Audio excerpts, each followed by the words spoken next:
Bismillahirrahmanirrahim. Bertemu kembali dalam pelajaran ekonomi. Untuk hari ini kita masih akan membahas mengenai perdagangan internasional.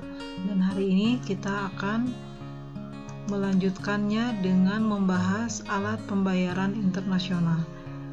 Nah, alat pembayaran internasional yang biasanya digunakan di dalam perdagangan internasional ini merupakan alat pembayaran yang lebih rumit dibandingkan dengan alat pembayaran yang dilakukan jika seandainya perdagangan dilakukan dengan tunai atau ada di dalam wilayah sebuah negara. Nah, kerumitan ini disebabkan karena dalam perdagangan internasional akan melibatkan berbagai pihak ya, dengan menggunakan mata uang asing, kemudian juga prosedur yang berlaku juga berbeda, dan kemudian nanti akan melibatkan pihak-pihak tertentu di dalam proses pembayarannya. Nah, maka kemudian alat pembayaran yang berlaku di dalam perdagangan internasional ini ada 6 jenis yang akan dibahas. Yang pertama adalah letter of credit atau dikenal dengan LC. Kemudian yang kedua adalah open account. Yang ketiga adalah vessel atau bill of exchange ya. Kemudian cash payment. Kemudian ada kompensasi pribadi, dan yang terakhir adalah telegraphic transfer. Mari kita bahas masing-masing penjelasan dari alat pembayaran internasional tersebut. Yang pertama adalah letter of credit. Nah, bentuknya seperti ini, letter of credit. Nah, ini adalah pemilihan alat pembayaran ya, di mana metode pembayaran ini bisa dilakukan apabila salah satu pihak yang ada yang masih saling belum percaya antara si penjual dengan si pembeli, dan cara ini diklaim lebih terjamin tingkat keamanannya. Nah, bagaimana bisa terjadi seperti itu ya? Karena sesuai dengan namanya letter of credit. Letter itu adalah surat, kredit itu adalah kredit. Berarti LC ini adalah surat hutang.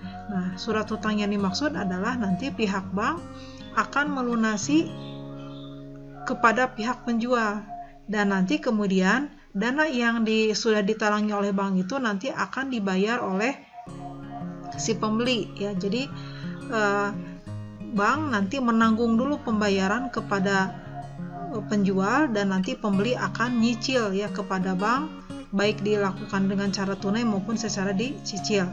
Nah, nanti sebenarnya masih ada persamaan atau perbedaan dengan wesel ya, kita akan bahas nanti. Nah, kemudian yang kedua adalah open account.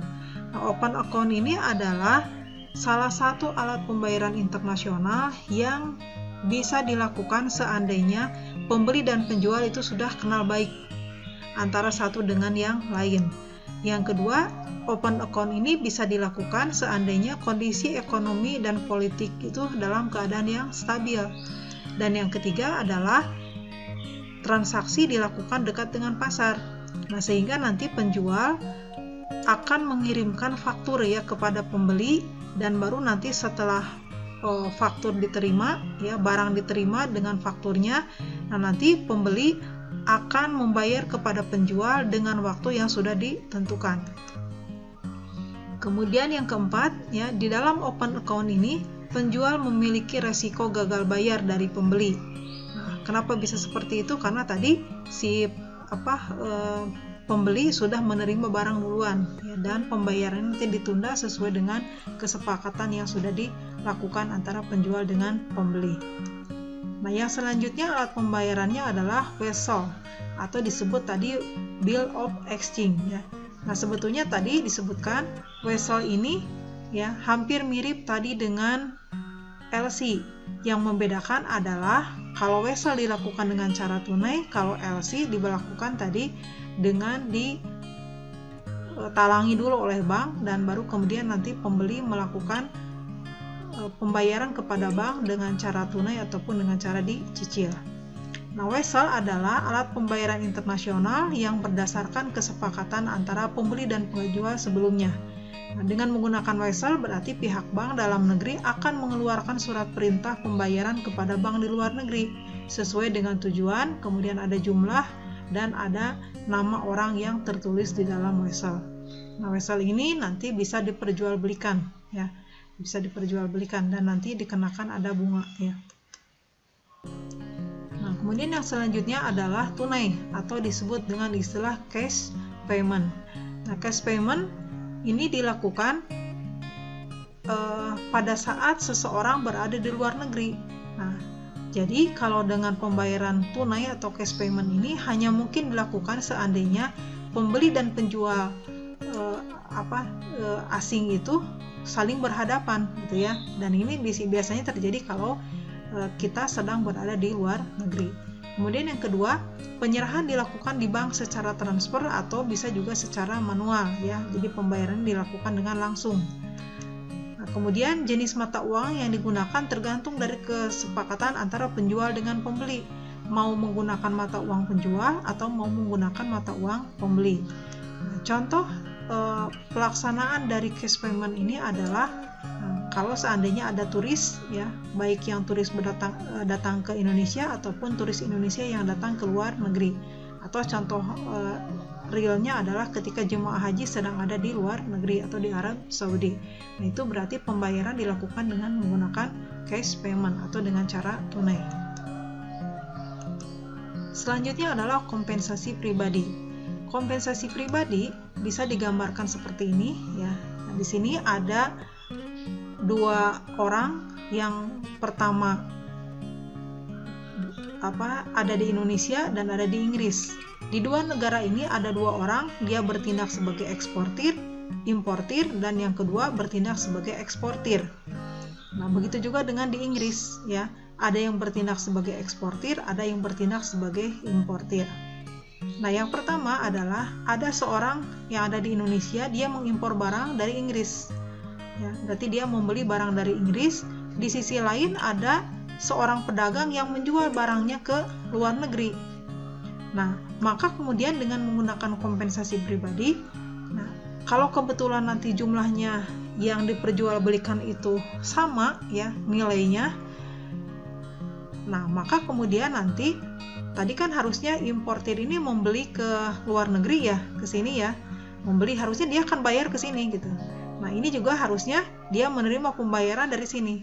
Nah, karena dengan kompensasi pribadi, maka itu bisa diselesaikan antar negara ini ya. Jadi, nanti si importir ini tidak usah membayar ke sini, tapi membayarnya cukup langsung ke orang Indonesia yang ada di eksportir yang ada di Indonesia ke sini ya. Jadi, dia menggantikan posisi dari eksportir ini ya. Eksportir ini digantikan posisinya oleh eksportir ini ya. Jadi dia menerima pembayaran dari importir. Nah, begitu juga sebaliknya ya.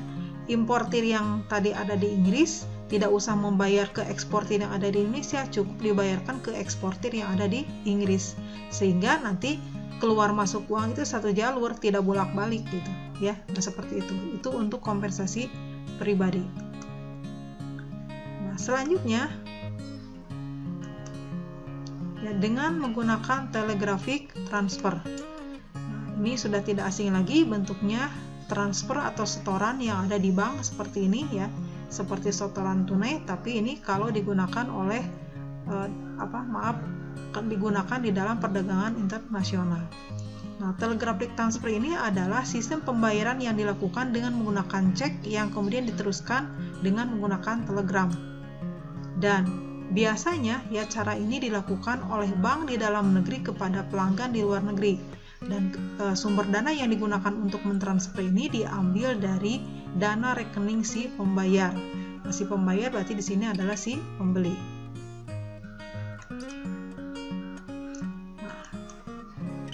Ketika kita tadi berbicara tentang alat pembayaran internasional, maka nanti bentuk atau uang yang digunakan di dalam transaksi tadi antara pembeli dan penjual yang ada dalam negeri dan di luar negeri, atau antara eksportir dengan eksportir dengan importir, itu disebutnya dengan istilah devisa. Kalau tadi alatnya, kalau sekarang jenis uangnya ya. Nah, devisa. Nah, Nah, sekarang apa yang dimaksud dengan devisa? Ya, devisa adalah beberapa valuta asing atau emas yang biasanya dimanfaatkan untuk dijadikan sebagai transaksi pembayaran dengan negara lain yang diakui dan diterima oleh dunia internasional. Nah, jadi devisa itu nanti bentuknya adalah valuta asing. Nah, valuta asing nanti jenisnya bisa mata uang negara manapun. Nah, kita lihat keterangan di bawahnya. Nah, tidak semua mata uang yang ada di Indonesia bisa dikatakan sebagai devisa. Nah, yang disebut devisa adalah hanya mata uang asing yang beredar di dalam negeri dan Bank Sentral atau BI memiliki catatan kurs resmi di dalamnya. Nah, jadi nanti ada hanya mata uang tertentu, ya. Nah, beberapa contoh yang biasanya dijadikan sebagai devisa adalah surat berharga dan mata uang asing. Nah, ini yang sering digunakan, US dollar, kemudian ada euro, ada pound sterling, ya, atau mata uang yang lain. Nah, kemudian kita lihat apa sih manfaat dari devisa. Nah, devisa itu bisa bermanfaat. Yang pertama, dia bisa dijadikan sebagai alat perdagangan internasional. Yang kedua, bisa menjadi alat untuk membiayai hubungan internasional. Ya, nah ini kalau nanti ada hubungan internasional itu bisa misalnya di dalam transaksi penjualan jasa misalnya, ya. Nah, ini jasa. Kalau ini bisa perdagangan barang. Nah, kemudian juga bisa sebagai alat pembayaran hutang luar negeri dan juga bisa dijadikan sebagai sumber pendapatan bagi negara. Nah, kemudian selanjutnya sumber dari devisa. Nah, sumber devisa yang pertama adalah asalnya dari ekspor barang dan jasa, yang kedua dari kegiatan pariwisata, ya, kemudian bisa juga dari pinjaman luar negeri, bisa juga dari hibah atau dari hadiah, ya, dan yang keempat adalah pendapatan bunga dari investasi di luar negeri. Salah satu yang dijadikan sebagai devisa yang banyak digunakan di dalam perdagangan internasional antara Indonesia dengan negara lain adalah mata uang dolar. Nah, dolar Amerika atau US dollar. Nah, misalnya nanti ada kurs mata uang dolar di mana tercantum ada kurs jual dan ada kurs beli. Nah, kalian nanti untuk membedakannya, ya, kurs jual ini adalah kurs jual dan kurs beli. Nanti kurs ini adalah posisi di mana nanti posisi bank membeli atau menjual mata uang ini, ya. Jadi bukan dilihat dari posisi kita sebagai konsumen, ya. Jadi posisi jual dan beli ini, ya. Nah, dilihatnya ingat dari posisi bank, ya. Dari posisi bank, bukan dari posisi kita sebagai konsumen.